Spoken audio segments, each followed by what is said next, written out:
Beleza. Então, seguindo o nosso roteiro, a gente vai falar do AES, né? Nós falamos na última aula que o DES, lá no final dos anos 90, ele já estava sendo considerado um algoritmo de criptografia bastante fraco. Tá?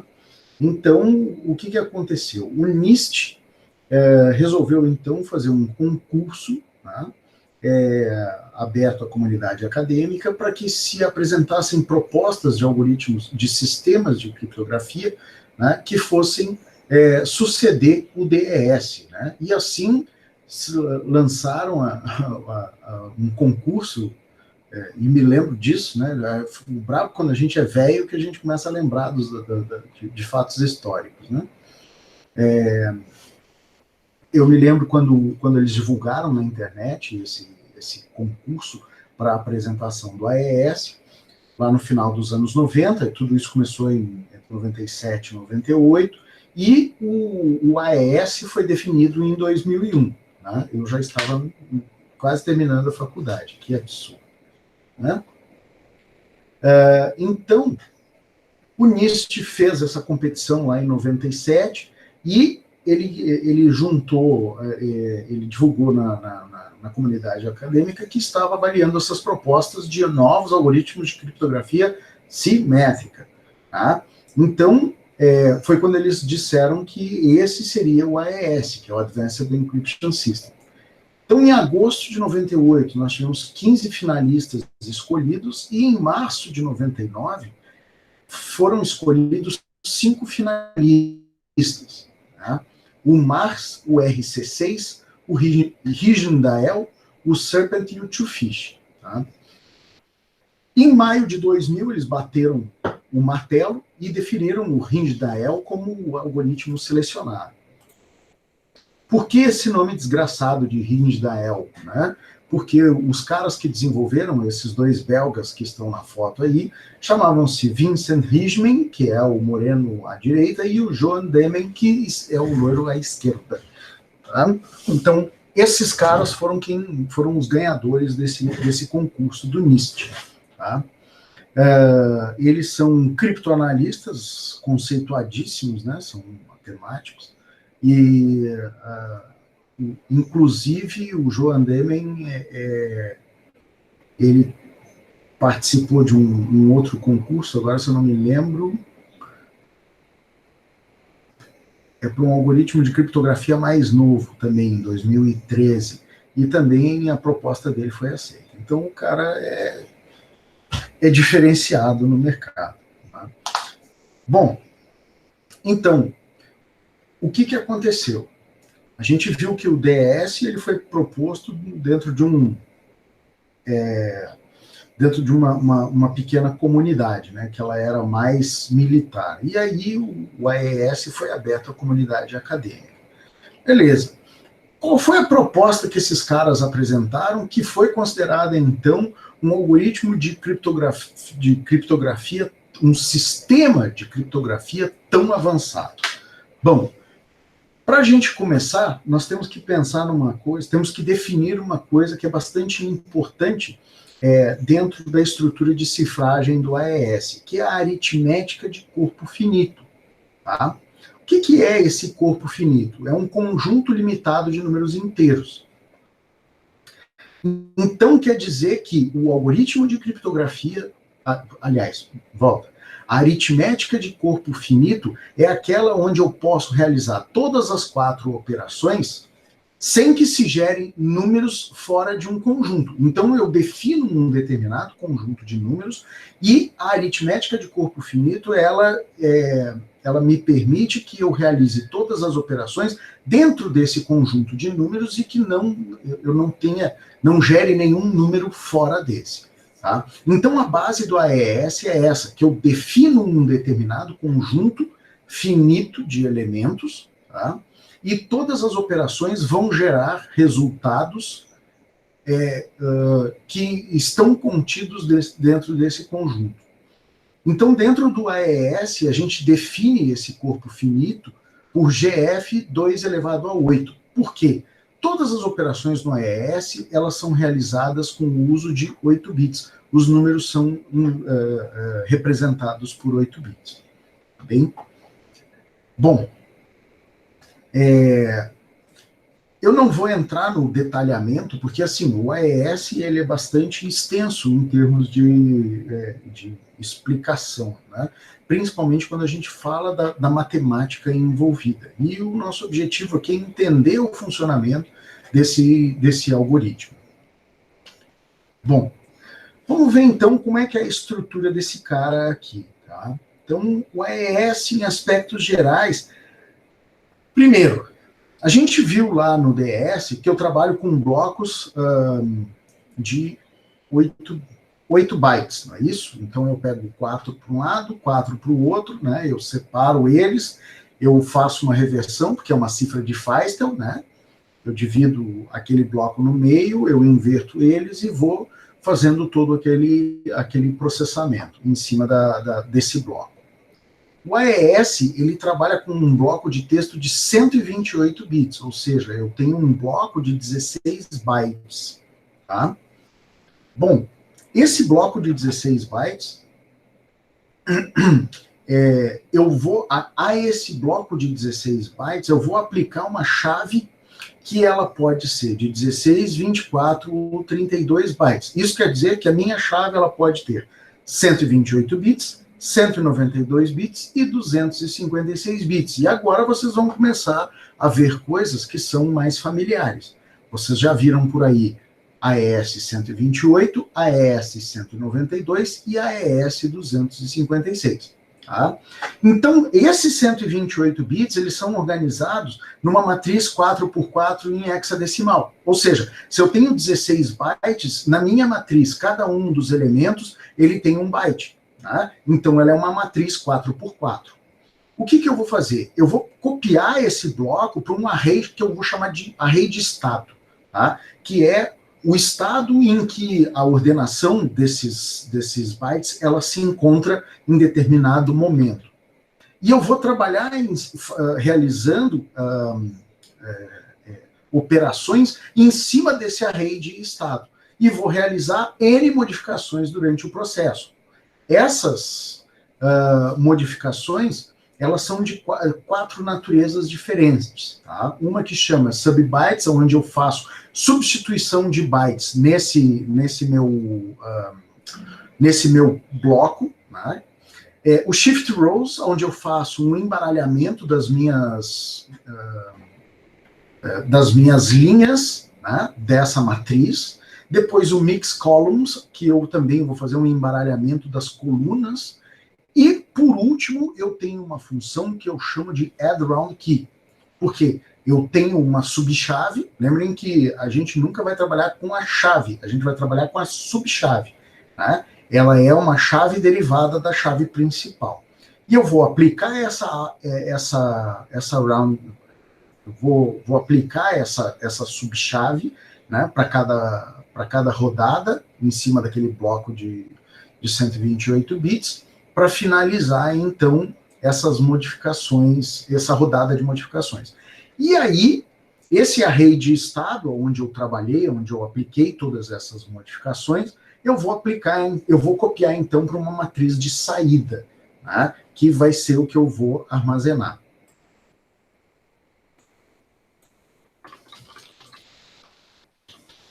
Só um minutinho aqui. Bom. Beleza. Aí tá.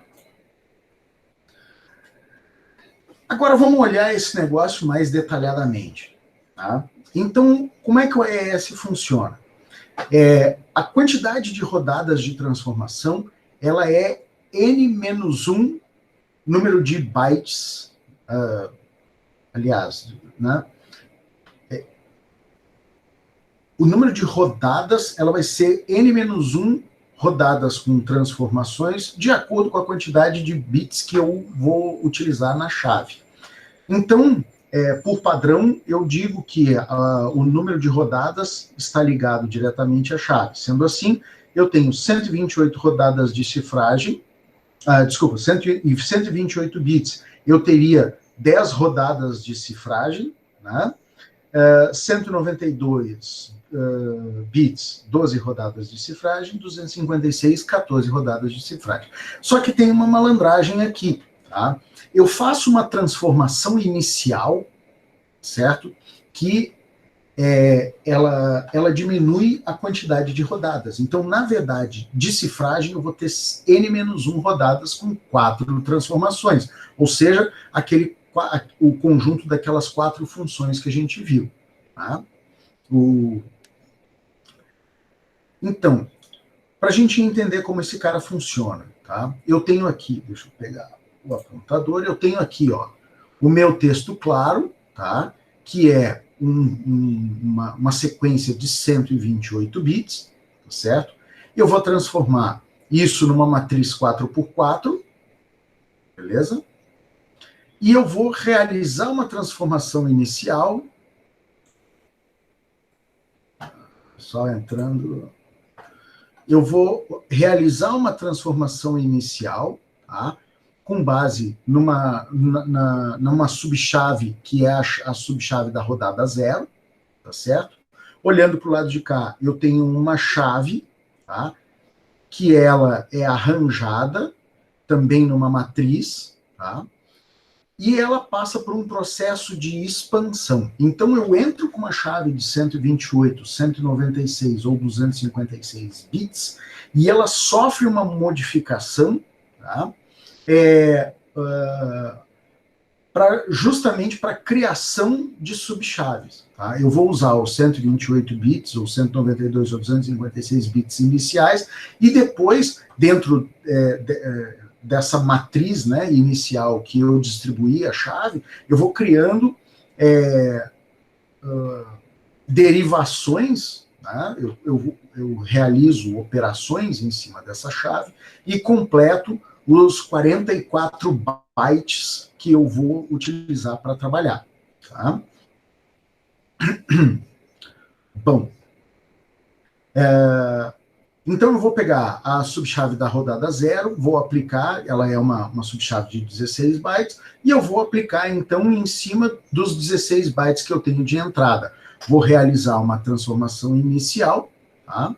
E aí sim, a partir da segunda rodada, dessa primeira transformação inicial, eu vou então executar as rodadas de cifragem. E aí sim, com as 3 operações. Vou fazer a substituição dos bits, né? Eu vou fazer a mistura o embaralhamento das linhas, o embaralhamento das colunas e vou aplicar novamente a chave da rodada. Então eu sempre vou ter uma rodada inicial que ela é a aplicação de uma subchave, né, ao bloco.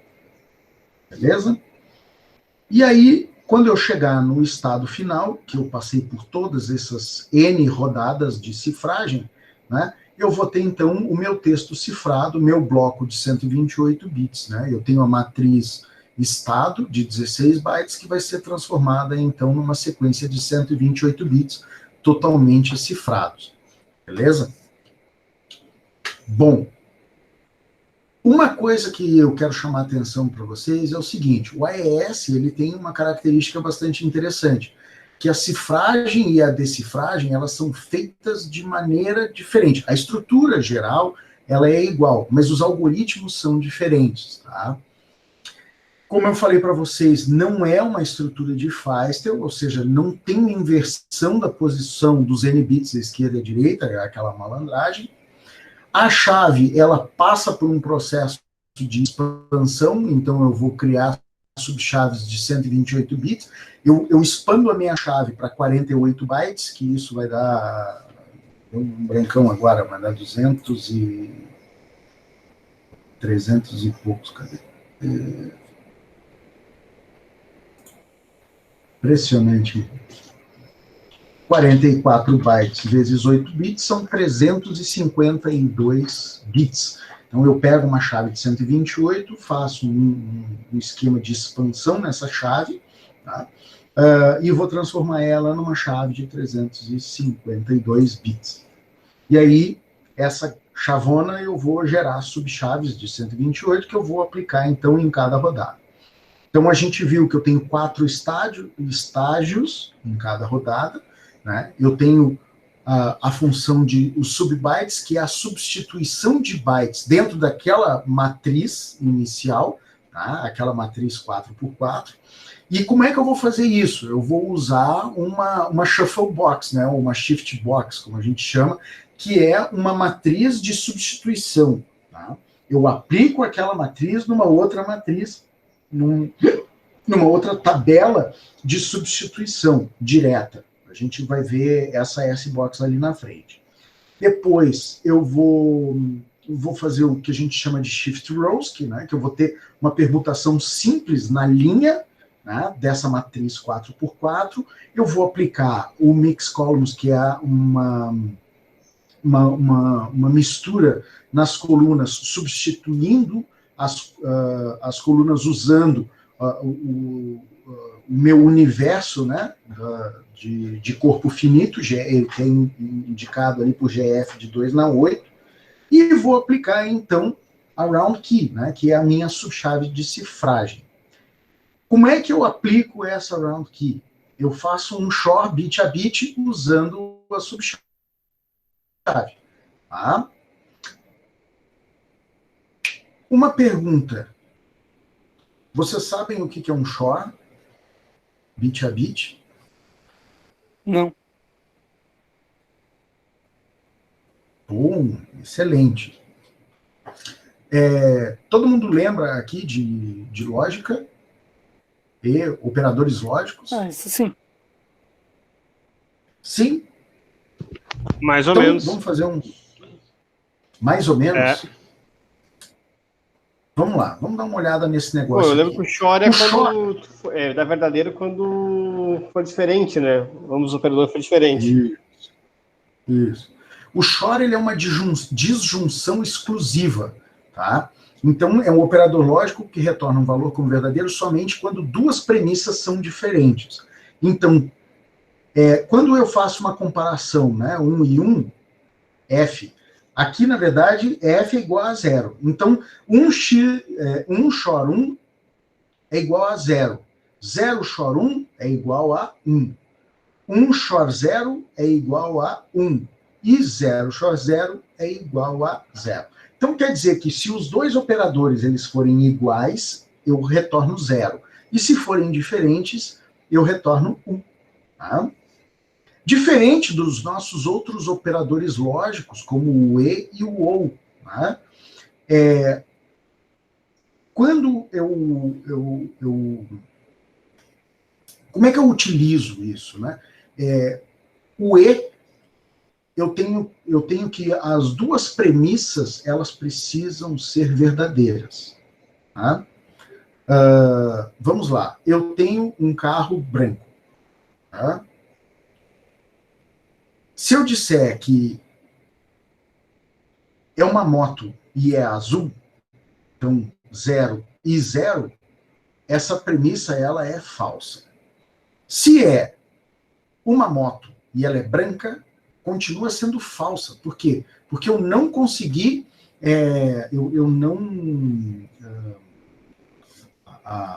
uma das premissas, ela ainda é falsa, entendeu? Para que a minha sentença inteira, ela seja verdadeira, as duas afirmativas, elas têm que,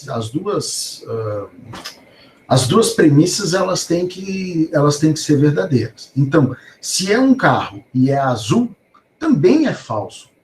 Tá? Por quê? Porque somente isso aqui será verdadeiro quando eu disser que eu tenho um carro e ele é branco. Certo? Que é diferente do OU. Tá? O OU, eu tenho um carro e uma moto. Certo? Eu posso sair. Se eu não tenho nenhum carro e nenhuma moto, eu não posso sair. Tá? Se eu não tenho carro, mas tenho uma moto, eu posso sair.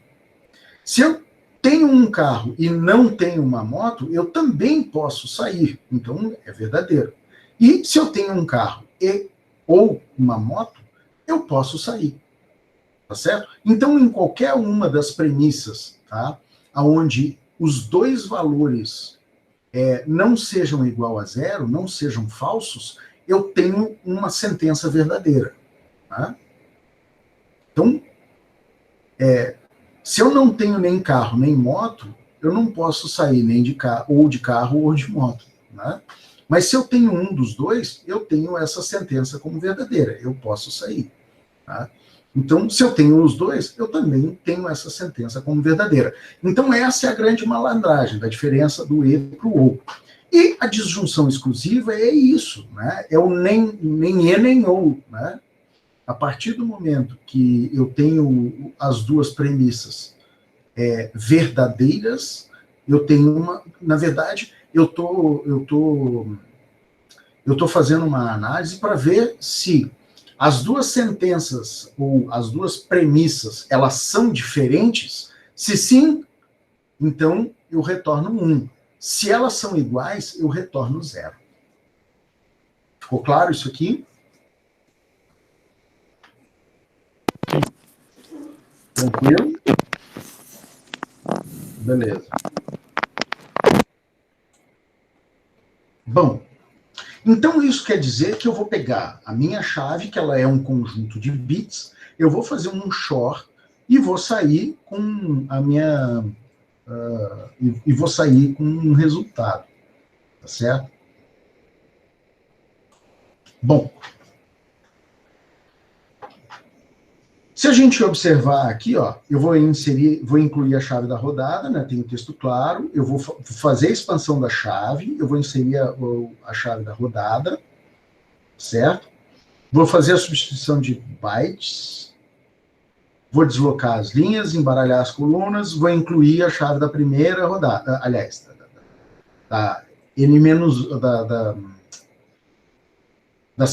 da rodada 1. Lembro que eu vou utilizar uma chave que é da rodada 0 aqui.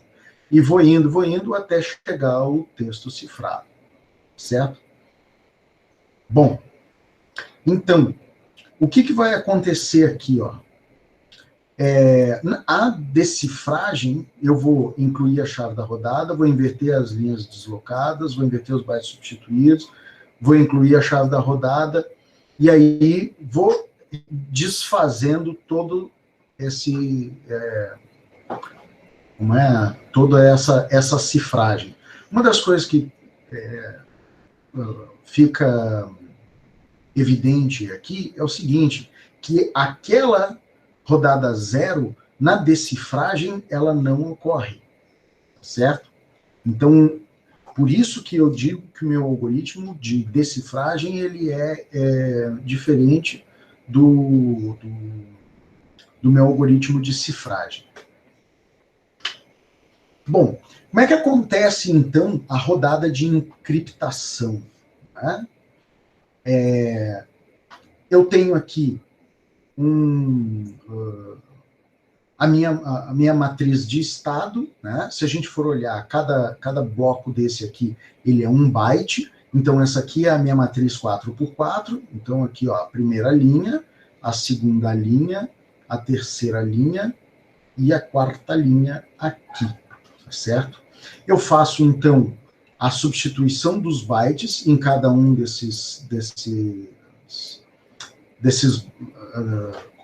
células da minha matriz, tá?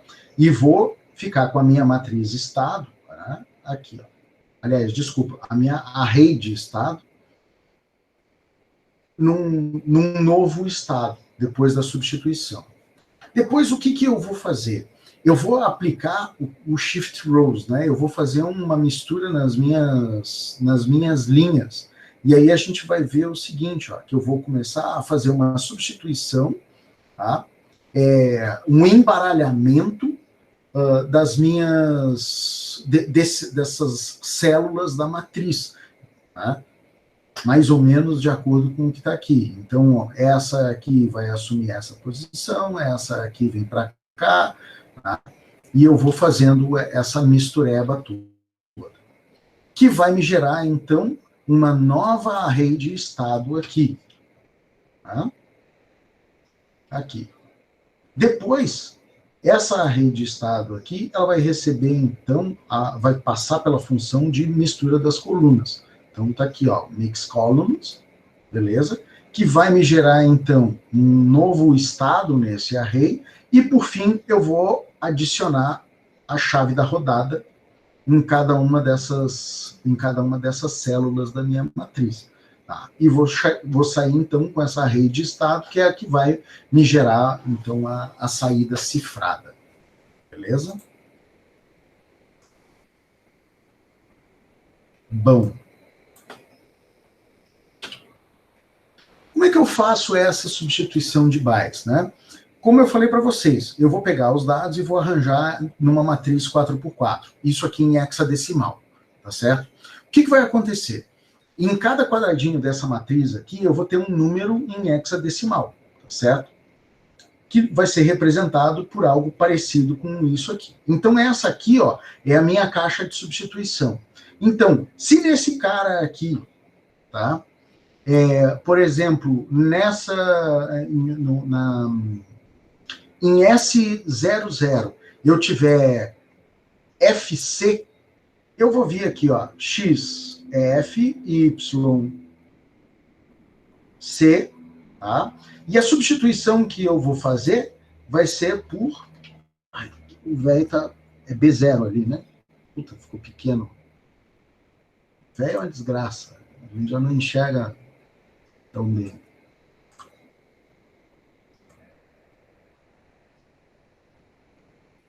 Isso.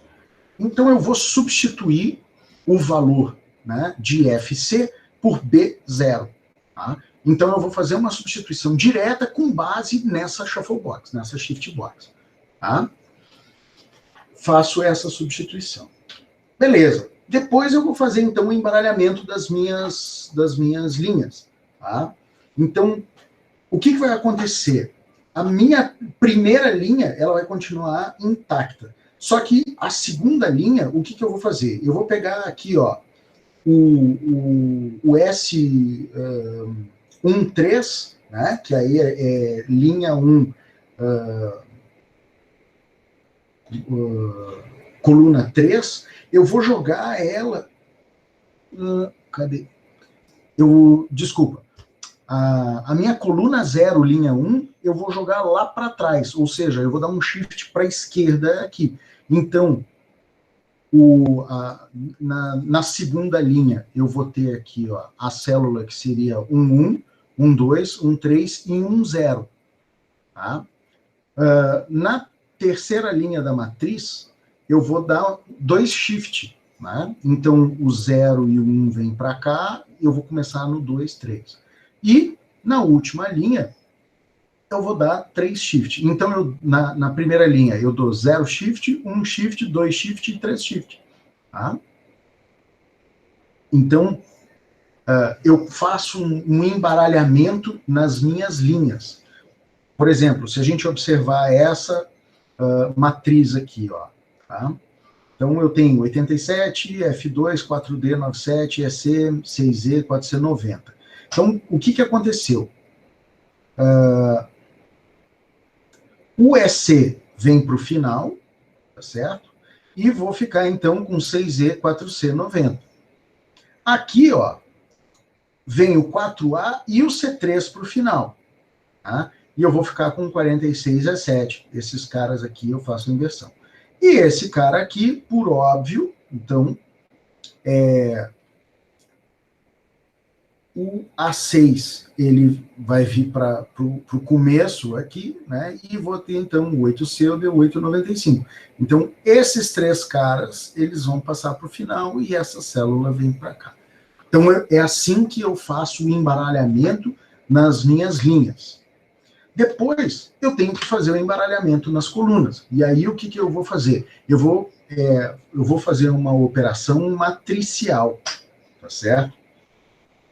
Onde eu tenho uma matriz identidade que eu vou aplicar as minhas operações em cima da minha matriz original. Tá? E aí, aqui, vai me gerar uma matriz de saída. E, no final, eu vou, então, aplicar a round key. Tudo isso em hexadecimal. Tá? Se eu transformar isso aqui para bits, esse 47, e o AC, a gente vai fazer um XOR e vai sair, então, o EB.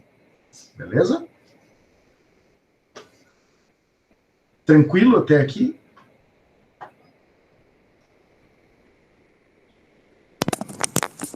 Bastante regrinha, mas tranquilo. Vocês estão quietos aí? Tô vendo que vocês estão quietos, hein? Hoje.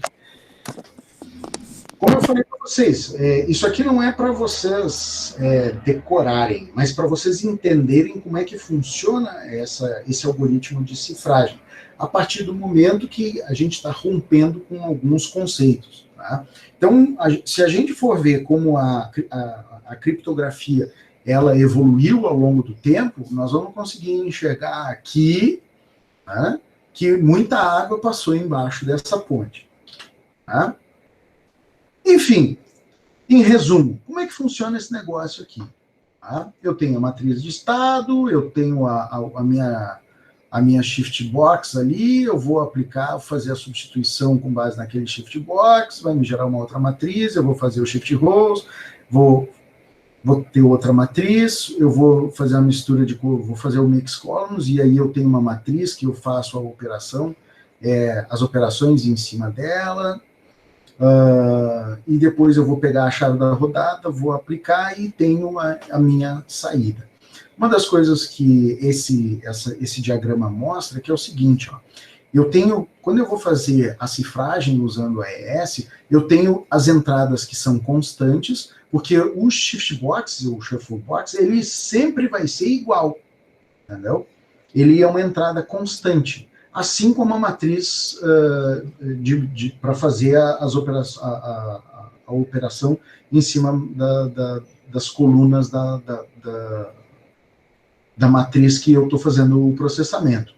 A única entrada que vai ser diferente a cada rodada vai ser a chave da rodada. Por quê? Porque ela é uma parte da minha chave original. Tá? E para cada operação, essa chave ela é diferente. Então, isso aqui sempre vai ser igual, isso aqui sempre vai ser diferente. Beleza? Bom, então, o que eu quero... Eu quero mostrar para vocês como é que esse cara funciona. Tem um videozinho aqui. Vamos ver se esse bagulho vai funcionar.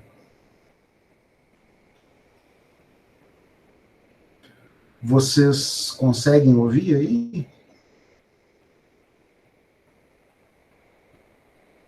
Não.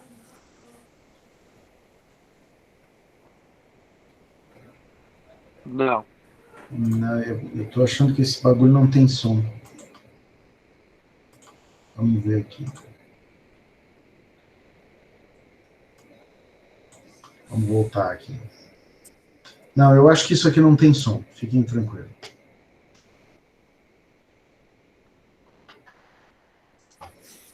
Tá? Então, aqui, ó, eu tenho o meu texto, eu tenho o algoritmo de cifragem e eu tenho a chave. Então, olha lá, ó. Do lado esquerdo aqui, eu tenho a matriz estado, né? E aqui eu tenho a chave de cifragem.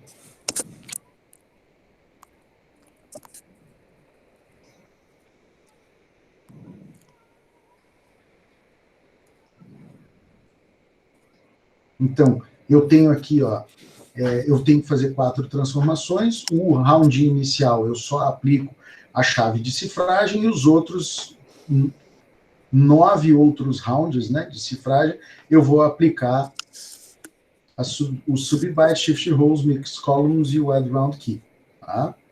Que são os 4 tipos de transformações.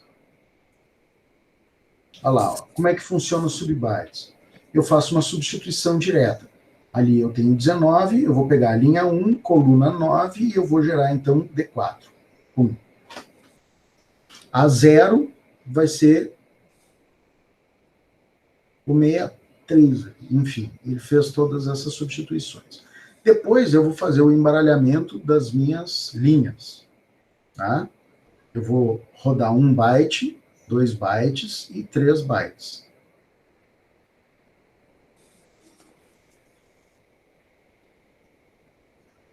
Agora eu vou fazer o mix columns. Olha lá, ó.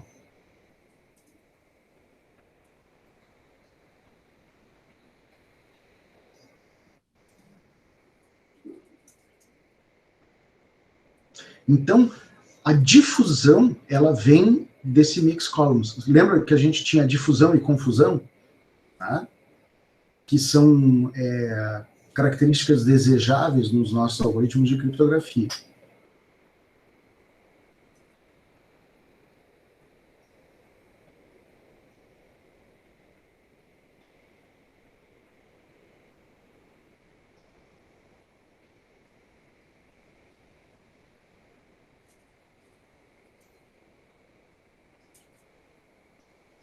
Então, aqui a gente vai vendo a cada round, né, as mudanças que os dados eles vão sofrendo.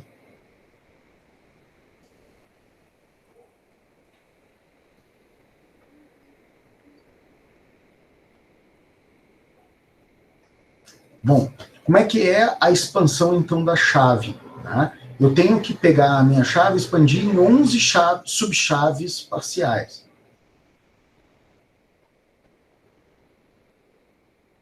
Então, eu repito os 128 bits, né,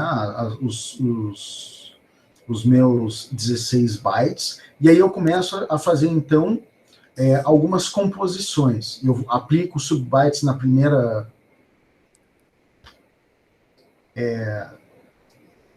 na primeira coluna, né, eu passo por uma shift box, né, e somo tudo e faço um XOR em cima da chave. E aí vou gerando as minhas subchaves, consequentemente. Tá? Então, tá aqui, ó, a chave da primeira rodada. Eu faço um rotate de word, eu faço um subbyte, né? Faço os meus XOR ali.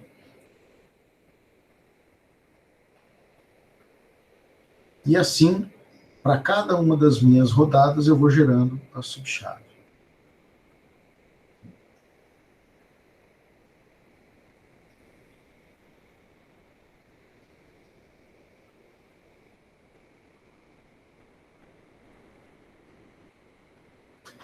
Beleza? Bom, entendemos como é que funciona esse cara. Tem uma coisa que eu queria pontuar para vocês. Alguém sabe da importância do AES?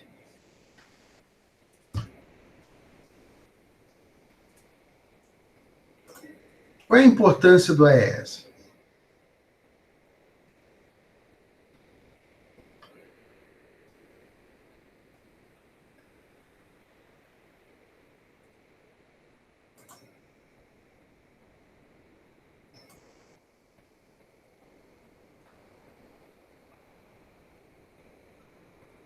Beleza, que mais?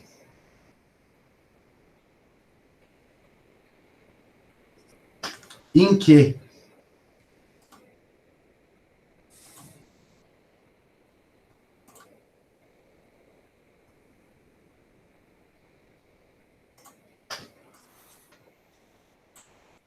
Qual é o uso mais importante do AES hoje?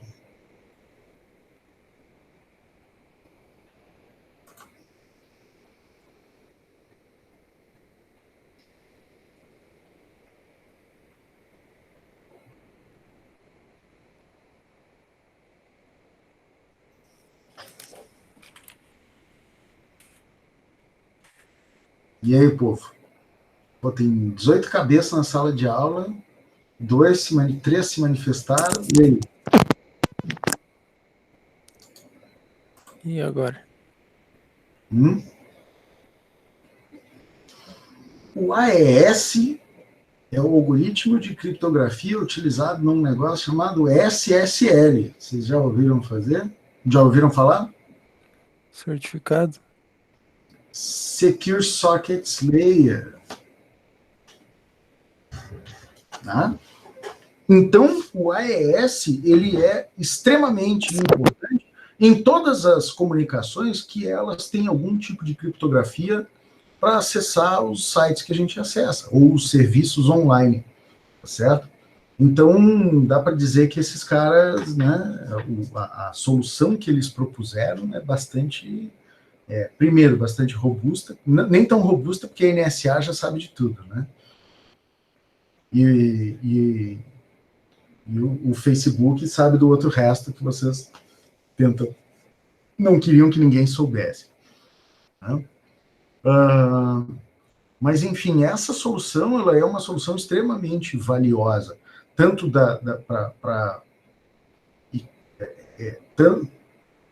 uma pelo lado não é da criptografia em si, mas da segurança computacional. Né? Então, tudo que a gente utiliza hoje, todas as comunicações que são protegidas, elas utilizam o AES.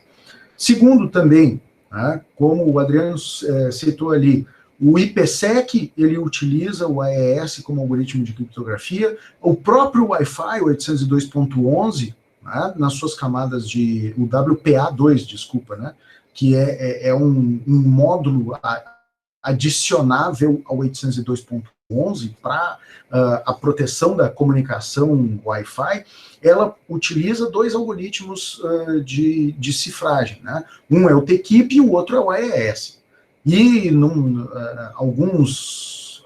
alguns equipamentos permitem que você utilize os dois, né? O TKIP mais o AES. Então eu tenho um pouco mais de segurança, só que aí eu também tenho um problema que eu tenho um overhead de processamento usando dois algoritmos distintos, né? Para fazer o encapsulamento da minha comunicação. Bom, então a gente já viu que o AES é o buraco mais embaixo. Né? Então, a partir de 2001, a gente começou a ter um volume bastante grande de comunicações criptografadas, né? Utilizando chaves mais robustas.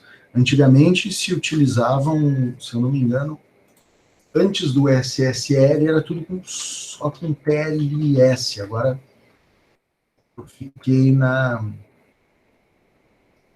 dúvida aqui.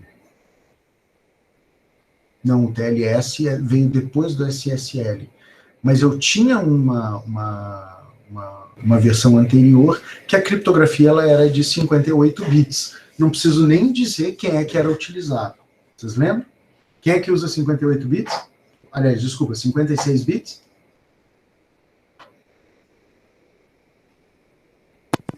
Não sei. Pô, vocês esqueceram de uma semana para outra, cara?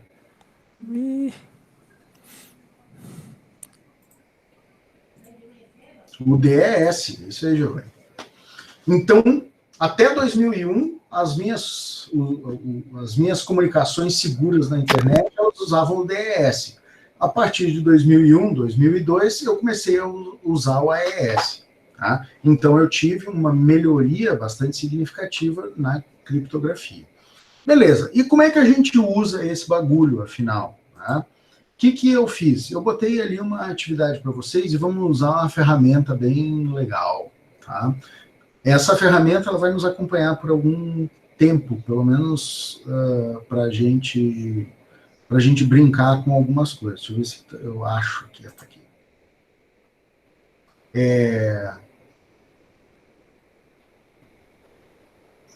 O que houve aqui?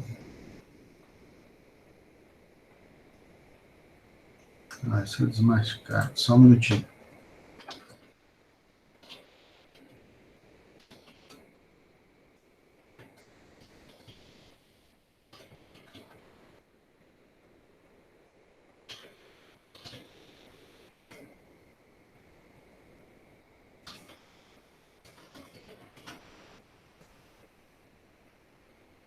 Como eu instalei a ferramenta aqui na minha máquina, que é Linux, é lógico que faltou um pacote, né?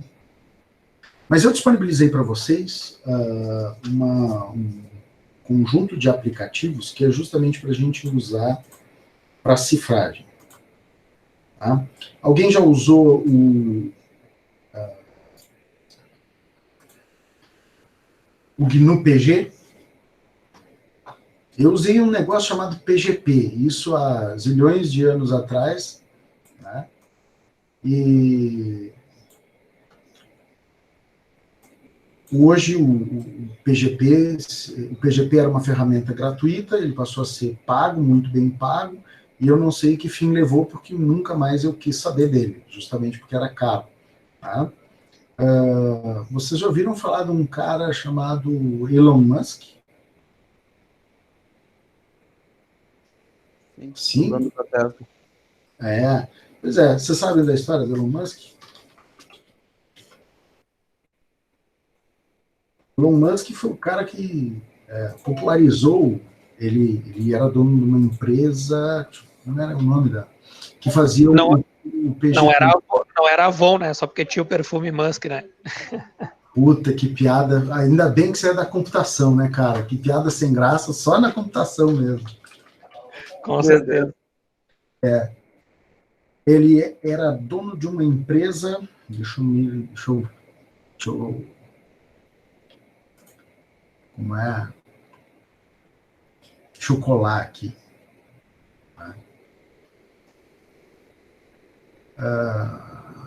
Não era Zip 2. Não.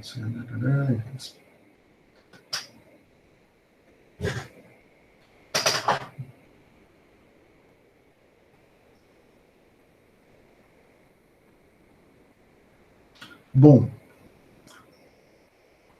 eu me lembro que ele antes, não está aparecendo aqui o nome da empresa, mas assim, uma das grandes sacadas, eles tinham uma empresa de criptografia, né, que desenvolveu um algoritmo de chave pública, né, para fazer puta, patrocina a avó é bravo, né? Eles desenvolveram um algoritmo de chave pública, né,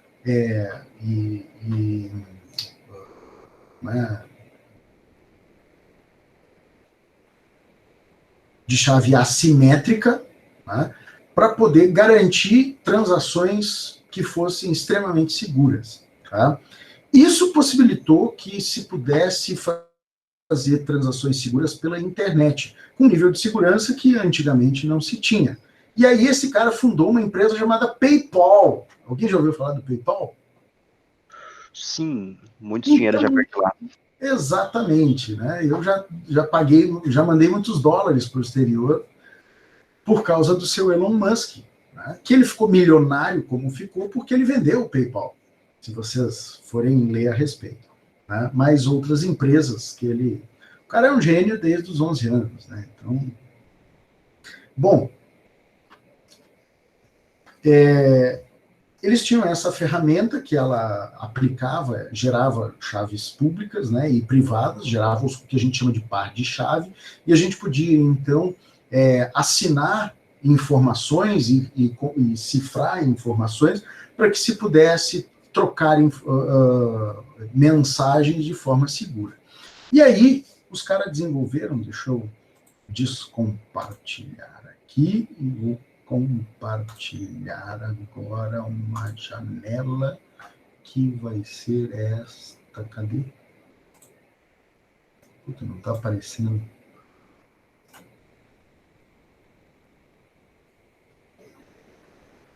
Que legal. Deixa eu fazer uma... Vou ter que compartilhar a minha tela toda.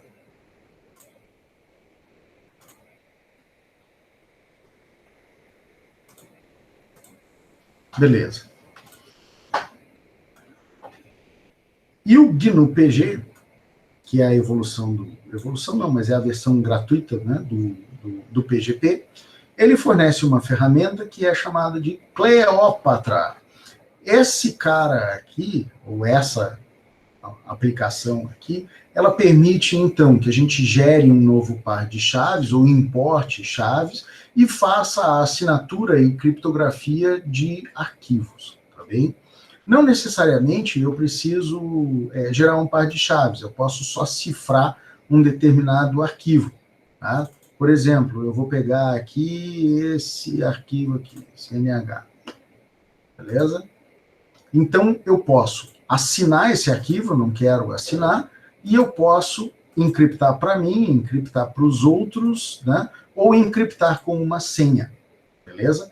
Então, aqui, ó, por que eu tenho essa assinatura e criptografia? Porque quando eu uso um algoritmo de cifragem, né, com uso de chave assimétrica, normalmente eu tenho uma chave pública e uma privada, e a pessoa para quem eu quero mandar a informação, ela tem uma chave pública e uma chave privada. E aí eu posso criptografar usando a minha chave privada, né? Vou encriptar para outros usando a chave pública dessas outras pessoas, ou então eu posso cifrar somente com uma senha. E aí eu estou usando uma criptografia de chave simétrica. A mesma senha que cifra, ela decifra. Tá? Beleza. Então, eu vou criptografar isso aqui com uma senha. Vou clicar aqui em criptografar. Ele vai me pedir uma senha, que eu vou colocar aqui. Teste 123. Teste 123. Ok. Então, beleza. Eu consegui, então, cifrar o meu arquivo com sucesso. Se eu for dar uma olhada lá...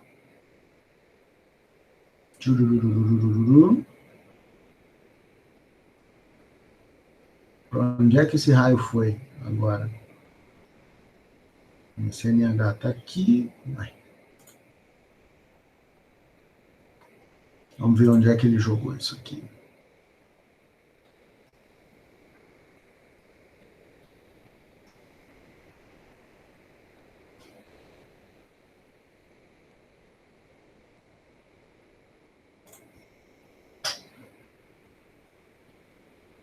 Serviço diretório, operação de criptografia, iniciar, avaliação Simone, private keys, não é isso aqui. Legal, ele gerou o arquivo e eu não sei aonde, mas aí a gente faz assim.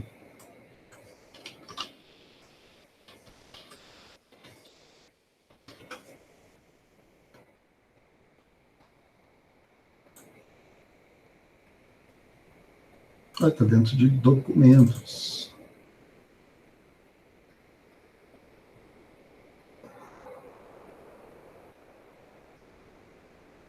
Tá aqui. Então tá aqui, ó, meu documento original e o meu documento cifrado. Tá? Uma coisa que vocês podem observar é que a diferença de tamanho, ela é bem pequena. Né? Ela é bem pequena. Tá, mas por que existe diferença de tamanho? Provavelmente porque para poder trabalhar com blocos de tamanho fixo, né, eu descartei determinados blocos, ou então eu posso inchar o arquivo, né? Eu posso completar com blocos. Então, o que eu quero que vocês façam? Eu quero que vocês baixem esse cara aqui, que eu já botei ali o download. Uma das coisas que eu preciso chamar a atenção... Oi. Esse download que tu botou, ele tá pago? Ele é pago? Não é pago, cara. Era isso que vocês têm uma pressa. Olha só.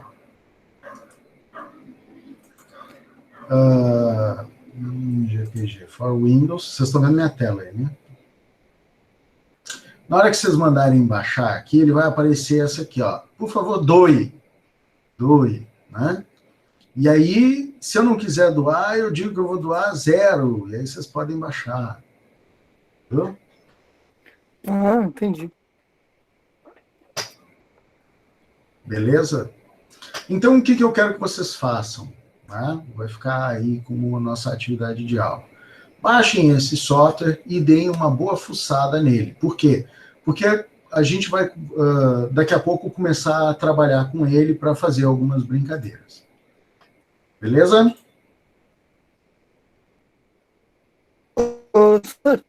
Diga. A descrição da atividade Tá, beleza. Para criptar um arquivo PDF ou Isso. TXT, né? Uhum. Colocando a senha como nome do arquivo e entendi. Você vai pegar, Para criptar um PDF assinado. você vai pegar um documento qualquer, entendeu? De preferência pequeno, tá? E se a senha for 1, 2, 3, 4, 5, vai ser o nome do documento, entendeu? Não, sim, isso eu entendi. Eu tô falando em relação ao documento. Precisa ter alguma coisa escrita Não, ou... eu quero que vocês simplesmente usem a ferramenta, aprendam a fazer a cifragem. E aí eu vou decifrar aqui, né? E se tudo der certo, beleza, vocês atingiram o que eu queria que vocês fizessem, que é cifrar e entender o que eu escrevi ali, né? Sim, sim, sim. Beleza? Bom, vamos lá. Dúvidas a respeito, então, do AES. Vamos lá. Dúvidas, choros e lamentações.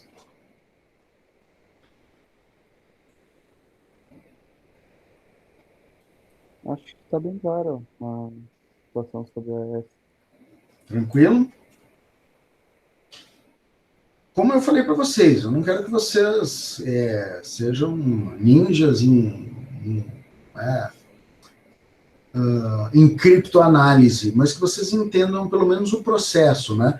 Por que eu quero que vocês entendam o processo? Para vocês entenderem o quão custoso computacionalmente é fazer uma cifragem, entendeu? Por que às vezes levam... Aí, vamos lá. Por que máquinas mais antigas, se a gente tenta conectar numa rede sem fio que usa WPA2, vocês já tentaram usar uma máquina velha? Aí vocês vão dizer assim, puta, fala, Pedro. Não, tu perguntou se já tentaram usar uma máquina velha. Sim, já. Não, mas velha mesmo, cara. Pega hoje lá um K62, um K63 daqueles, sei lá, um Pentium 4. O Windows 95? Um negócio desse, assim, tá? Eu tava falando de um XP. Não, mais antigo. Tenta conectar isso. Não, período mesozoico lá, internet de escada lá. Não, do pré-cambriano, né? Se vocês até conseguem instalar uma placa de rede sem fio, né, ou um módulo USB, ou então PCMcia, né, para quem é iniciado no bagulho, de repente uma plaquinha ISA, né? Vocês até conseguem se conectar numa rede sem fio usando o WPA2, tá? Na época se usava o app, que o app é uma chave de 64 bits, ou uma chave de 64 bits, e aí, na verdade, ela é uma matriz, né? E aí você dizia qual era o índice da chave e entrava com a chave. Então, a cifragem era muito, muito básica, tá? Então, eu dava desempenho. A partir do momento que eu passei a usar WPA2 e eu tive que aplicar o AES, imagina o seguinte, eu estou aplicando o AES numa conexão, não em bloco, né, mas em bit. O custo computacional disso é muito grande. É bastante grande. E aí, o que vai acontecer? A máquina não vai funcionar a contento. Vocês vão tentar abrir uma determinada página, vocês vão tentar transferir alguma coisa, e o custo computacional para essas máquinas que são mais antigas é tão grande que elas não vão te dar uma experiência de uso com mínimo de decência. Tá?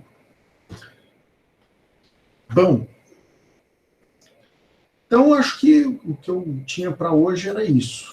Vamos lá, pessoal. Dúvidas? Alguma coisa aí? Atividades anteriores? Choros e lamentações? Essa atividade o senhor vai liberar para entregar hoje até meia-noite ou libera até amanhã? Até amanhã. Até amanhã, perfeito. Não, ótimo. Até amanhã.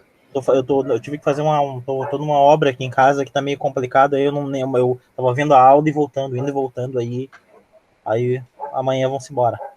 Tá, não me fale em obra que eu também tô mexendo na cozinha aqui. Eu bato.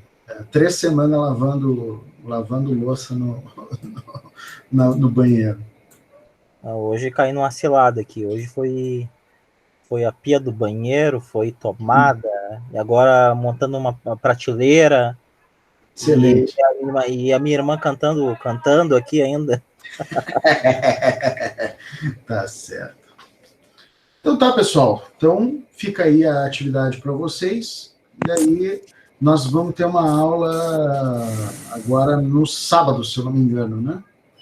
Nós temos uma aula semipresencial. Eu vou deixar o material lá para vocês. Fechado? Aham. Beleza. Mais alguma coisa? Adriano, Pedro, os de sempre aí? Isso aí, Projeto Batman 2025. Né? Excelente. Tem uma cena, até só para finalizar aqui, tem uma cena uma animação que o Batman, ele consegue passar por um portal que o Lex Luthor fez e diz assim, só que a fotografia é muito boa. Eu quase demorei 10 segundos para descobrir ela. Tá certo. Tá bem, então. Então tá, povo. Um abraço a todos aí, uma boa noite. Um abraço. Boa noite. Falou, tchau, tchau. Falou, pessoal. Falou.